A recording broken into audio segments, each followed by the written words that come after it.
ministre, qui êtes-vous? Un peu des vôtres.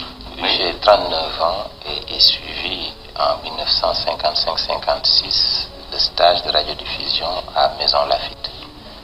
Après l'obtention de mes diplômes, j'ai été affecté à Abidjan, où j'ai servi à la station de radiodiffusion comme reporter, évidemment, Nagra sous le bras. Nagra, il faut le préciser pour nos téléspectateurs, est un petit magnétophone portatif. Oui.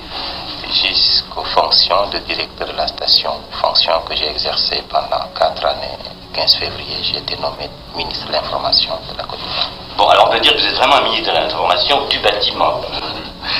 Bon, donc votre télévision sera essentiellement éducative, mais il n'y a pas de télévision sans téléspectateurs. Est-ce que les Ivoiriens vont pouvoir se payer des postes récepteurs? Bien sûr. Ce problème, évidemment, nous a inquiétés, mais vous savez que dans cette partie de l'Afrique, l'Ivoirien est réputé être l'un des Africains qui a le niveau de vie le plus élevé, oui. En tout cas parmi les plus élevés.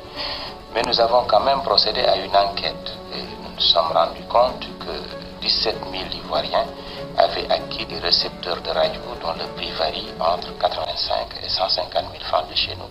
Un franc de chez nous représente 2 francs de chez vous. 2 anciens. Oui. Et alors nous avons estimé que nous avons tablé, si vous voulez, sur 2000 téléspectateurs éventuels. 2000 Ivoiriens pouvant en conséquence acquérir des récepteurs de télévision. Et les autres, ceux qui ne pourront pas les acquérir?